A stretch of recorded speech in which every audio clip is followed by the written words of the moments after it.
Welcome to the Deep Dive. Today, we're really plunging into a topic that, well, it profoundly shaped global economics, the Trump administration's tariffs on China. And this deep dive is a bit special, custom-tailored for you, because we're pulling insights directly from a comprehensive study that gives us a distinctly Chinese perspective on the whole thing. Our mission today, to properly unpack how China actually responded to these tariffs. What were the real economic and strategic impacts, from Beijing's viewpoint? And maybe ask whether, from this specific angle, those tariffs achieved what they were supposed to. It's a fascinating look behind the usual headlines, some surprising turns in there. Absolutely. And what's really insightful, I think, from the source material is that this wasn't just an economic skirmish about numbers shifting around. Not at all. It pretty quickly evolved into a really complex strategic chess match, and with some very unexpected outcomes for China's long-term goals, particularly, accelerating their push for self-reliance and diversifying global trade. It really signaled a fundamental shift. Okay, right. So with that context set, let's start laying out the U.S. side. What was the Trump administration actually saying? What did those initial tariffs look like? Well, the administration kicked this trade conflict off mainly using Section 301 and Section 232 tariffs. These are specific U.S. trade laws they used to investigate and penalize what they saw as unfair practices. The stated reasons were pretty clear: alleged IP theft, forced technology transfer, and that persistent large U.S. trade deficit with China. It was all framed within that broader America First protectionist agenda. You remember that? So then we saw the first tariff waves hit in 2018. Pretty significant duties, 25%, put on tens of billions of dollars of Chinese goods, multiple waves. And after that, a 10% tariff was slapped on an extra $200 billion worth of goods. That 10% later got bumped up to 25% too. And on top of all that, specific sectors like steel and aluminum were targeted as well. And here's an interesting policy shift, maybe a bit more recent, that really hit the smaller end of trade.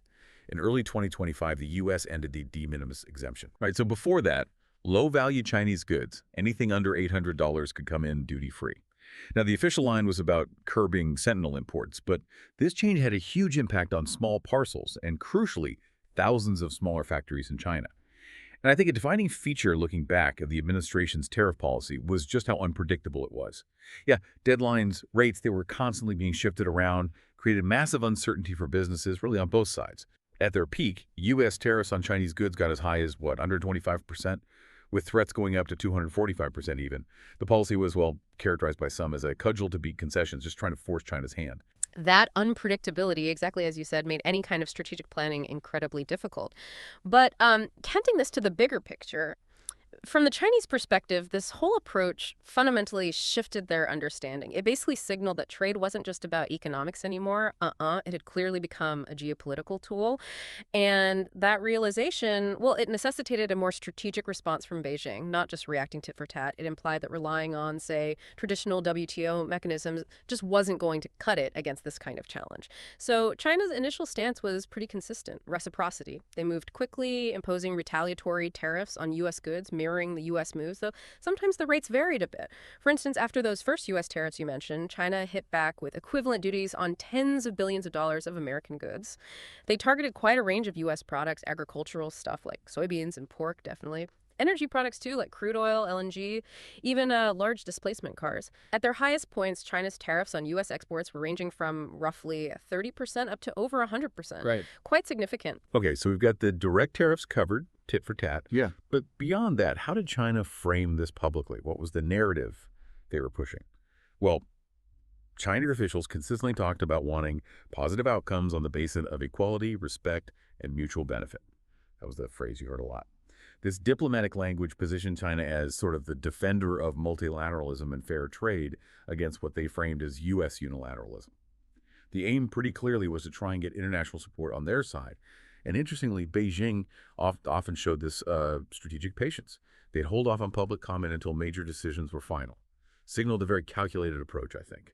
Right, but beyond the rhetoric, this conflict was playing out on a real timeline. So maybe let's map out how these tariff waves actually unfolded. When did things really escalate? Okay, so the first phase really kicked off in 2018. You had the U.S. imposing 25% tariffs on those initial tens of billions in July and August. Each time, China retaliated almost immediately. Then a bigger escalation came in September 2018. The U.S. put 10% tariffs on that much larger $200 billion list of Chinese goods. And again, China responded in kind.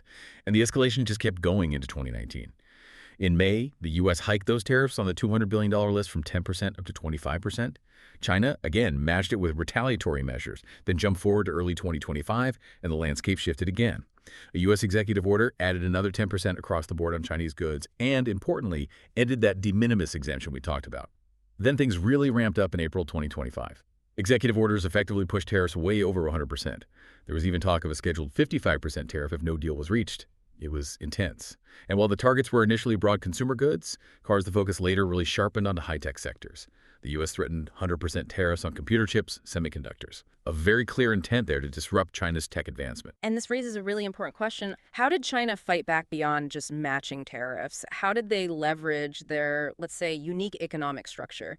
What's really insightful here, I think, is how China didn't just play the reciprocal tariff game. They had this vast network of state-owned enterprises, SOEs, right? These SOEs allowed them to wage what some called an invisible trade war. They acted as this really potent non-tariff weapon. Studies we looked at indicate these SOEs deliberately, intentionally cut back their purchases of U.S. goods, especially things like agricultural products, industrial supplies. This wasn't just market forces, it was a deliberate policy mandate reflecting the state's direct control. And this alone apparently caused an extra 4% drop in U.S. exports to China on top of the 8% drop from the tariffs themselves. And what's also striking is how this disproportionately hit Republican-leaning areas in the U.S., suggests a politically calculated strategy behind it. And then there's another incredibly powerful lever China had, its dominance in critical minerals, especially rare earths. Beijing definitely used this position. They threatened to cut off or slow down access to these materials. And these are materials that are absolutely vital for tons of U.S. industries, defense, advanced electronics, EVs, you name it.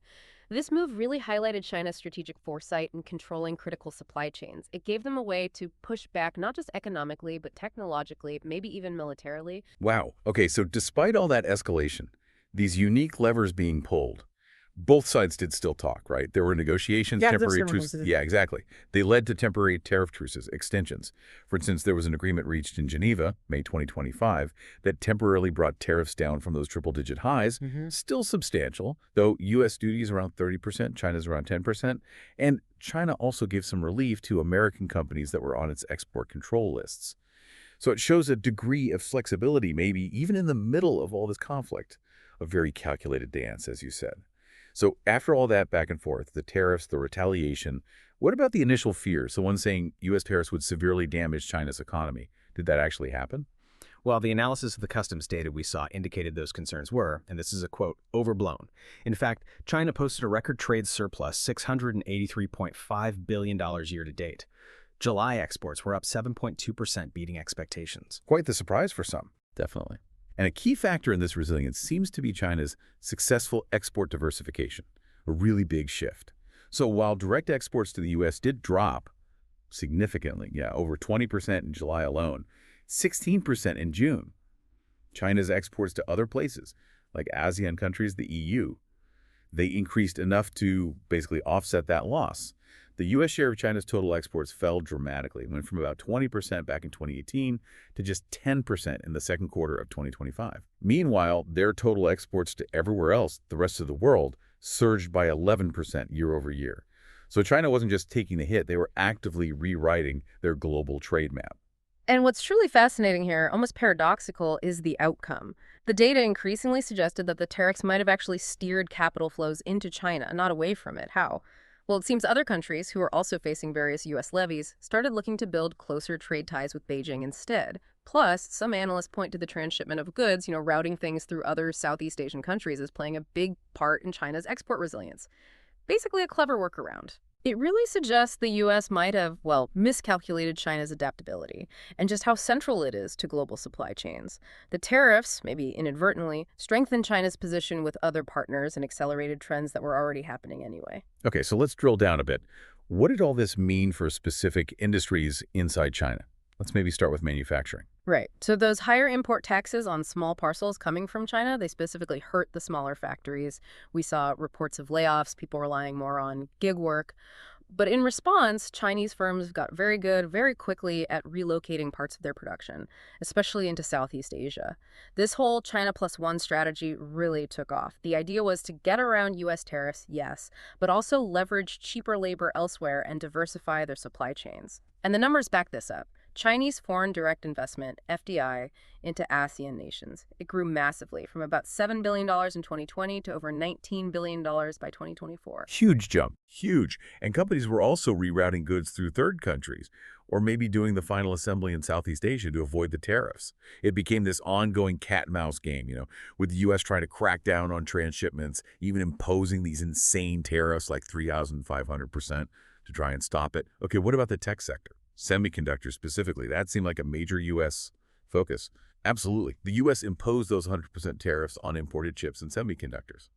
And they explicitly linked it to national security, wanting to reduce dependency on Asian tech. But, and this is key, far from crippling China's ambitions, these restrictions seem to have actually accelerated China's existing big plan, the Made in China 2025 initiative. The goal there is self-sufficiency in key technologies, and they've made progress. China's already achieved 7-nanometer chip capabilities. That's a pretty significant leap in advanced chip making. It dramatically reduces their reliance on U.S. tech for cutting-edge stuff, and they're pouring money into domestic R&D. Right, though it's not all smooth sailing for them. It's worth noting there are still challenges, potential constraints on R&D funding, maybe skilled labor shortages. Big hurdles still exist. Fair point. Okay, let's shift to agriculture. How did that play out? Well, China's retaliatory duties hit U.S. agriculture hard. We saw a massive 53% drop in U.S. ag exports to China right after the initial tariffs. Soybeans, sorghum, pork, they were particularly affected. And this likely just sped up China's efforts to diversify where it gets its agricultural imports from, moving away from the U.S., looking more towards partners like Brazil for soybeans or the European Union. And at the same time, China's actively trying to develop its own agri-food exports, things like seafood, processed fruits, and vegetables, again, pushing towards that self-sufficiency goal. And if we connect all these chefs, manufacturing, tech, agriculture back to the bigger picture, they're deeply tied into China's overarching strategic goals. You really have to understand the dual circulation strategy here. This was formally introduced in 2020, became a central pillar of their response. It's a new economic blueprint, basically. It prioritizes domestic consumption, what they call internal circulation, to make their economy more self-reliant, less vulnerable to external shocks like trade wars. But it doesn't mean closing off. They still want robust international trade, the external circulation, but crucially more on their own terms. And this was explicitly framed as a response to the U.S.-China trade war pressures. Dual circulation, okay. And alongside that, the Made in China 2025 industrial policy, it just got a massive dose of urgency from the conflict. And a key part of this strategy is something that's been described, maybe a bit dramatically, as a body lock approach. A body lock, what does that mean? It's this idea, this aim for China to increase how much international production chains depend on China, to weave themselves so deeply into global supply chains that it becomes economically painful or even impossible for other countries to join anti-China coalitions. Foster reliance, basically, as a deterrent. That body lock approach sounds incredibly ambitious, aiming for global dependence. But for our listener, thinking about the practical side, how successful have they actually been at achieving that? What are the biggest hurdles? Well, it ties into that growing emphasis on domestic consumption and market expansion. It's become an economic and geopolitical priority for China. It marks a clear shift away from just being the world's factory, an export-focused model, towards one driven more by internal demand. And they have the scale, right? 1.4 billion consumers, over 400 million middle-income folks. That's a huge market to absorb goods that might have previously gone to the U.S. And the government's tried to help, pushing stimulus measures, subsidies for buying durable goods, things like that. But there are headwinds. Structural impediments remain. The struggling real estate sector is a big one. Local government debt issues. Those continue to put a damper on household spending, making that shift to domestic consumption maybe slower or harder than planned. Right. Okay, so let's try and wrap this up. If we summarize the core takeaway, specifically from the Chinese perspective we've been exploring, it seems like while the Trump tariffs definitely imposed immediate economic costs, uncertainty, they ultimately acted as this powerful catalyst. They ended up accelerating China's own long-term strategic objectives. Is that fair? I think that captures it well from this viewpoint, yeah. So from this perspective, there were definite pros for China. Things like accelerated strategic self-reliance, especially in critical tech, significant diversification of trade away from the U.S. towards ASEAN, the EU, Africa, the Middle East, a strengthened focus on the domestic market through dual circulation. It also sort of validated their state-led economic tools, like using the SOE so effectively. And it confirmed their geopolitical leverage with things like rare earths. But of course, there were cons, too, from this same perspective. That immediate economic friction and uncertainty was real. The supply chain adjustments like China Plus One were costly and disruptive.